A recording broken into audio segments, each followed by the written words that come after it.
Hi everyone, welcome to this class. Today we are going to talk about clauses. Let's differentiate between clause and sentence.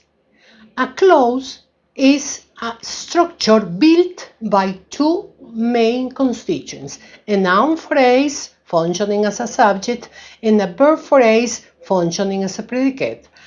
A clause expresses one single idea. Let's look at the example. Sam built a new house. Let's look at the parts of this clause. Sam is an MP functioning as the subject, and built a new house is a verb phrase functioning as a predicate. Clauses may be divided into large groups, main clause and subordinate clause. The main clause, as you can see, expresses full meaning, while the subordinate clause doesn't express full meaning all by itself. It needs to be attached to a main clause in order to have full meaning. Subordinate clauses have some characteristics that we must remember.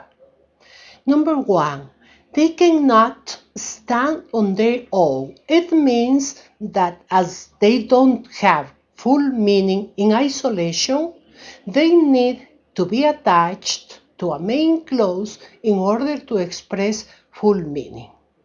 Number two, they are to a large extent grammatically independent from the main clause. It means that the choice of complements, for example, is independent from the characteristics of the main clause. Number three, the choice of the verb and complements are not controlled by the main clause. The verb in the subordinate clause is independent from the verb in the main clause. In other words, we can choose any verb in the subordinate clause without affecting the main clause. Let's look at the example. The farm which I bought is very small.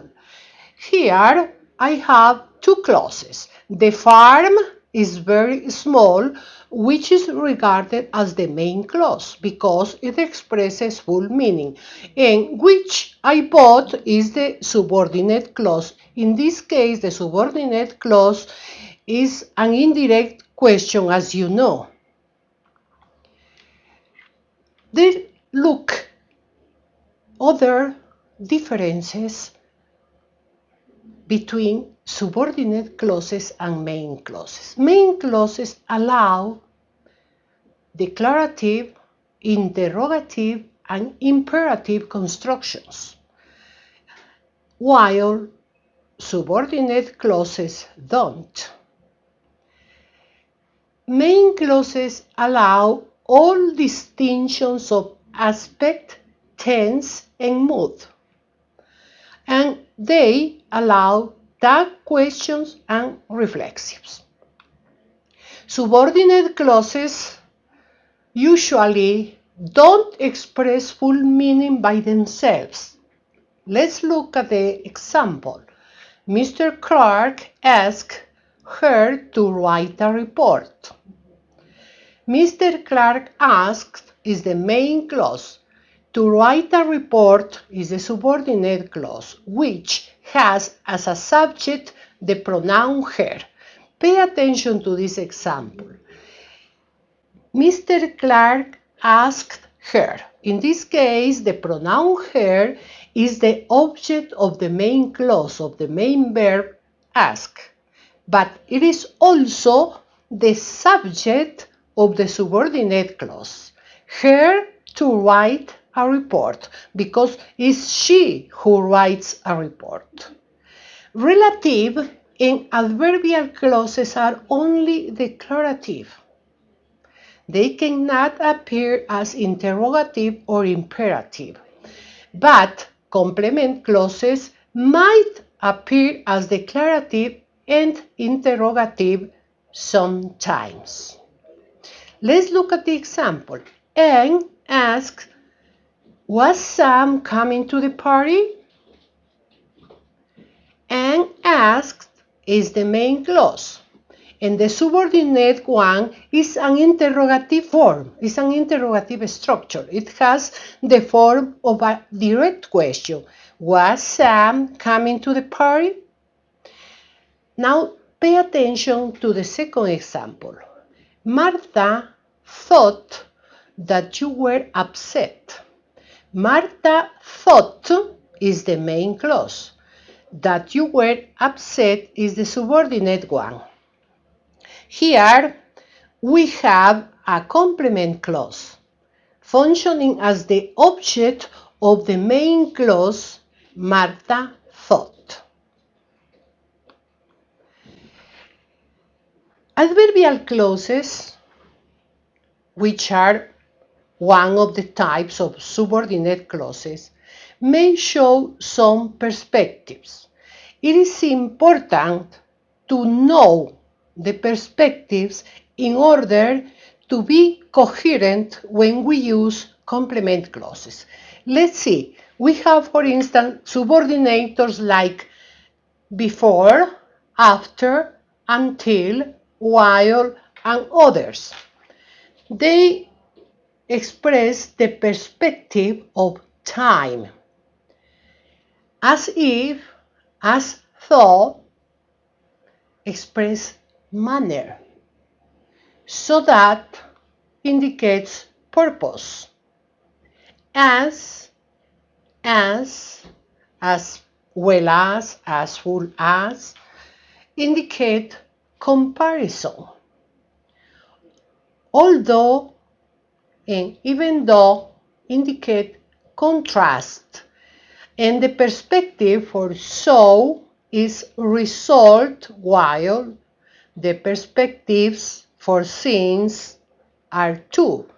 Depending on the structure and the verbs used and the adverbials used, we can have two perspectives, reason or time. Please do some examples, write some exercise to check this. Indirect questions are a form of subordinate clause.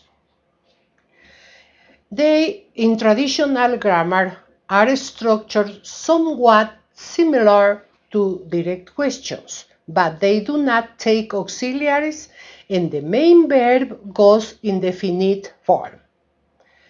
Definite form is the tense form, so the verb has to go in the present, has to express past or future. Let's look at the example. Janet knows who Martin loves.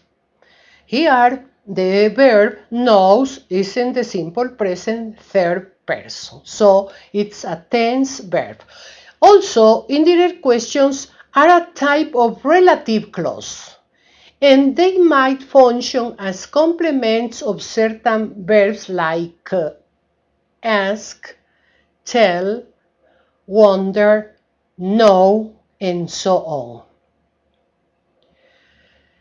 Let's check these types of indirect questions. For example, we have the question structure. Whose children? It can be used in subordinate positions. Look at the example. I know whose children you are teaching. Whose kids you are teaching. Okay? Which book? I asked which book Mike liked. Or I might change the object and I might say, I asked which car Mike liked. How many people? How many people live in that house?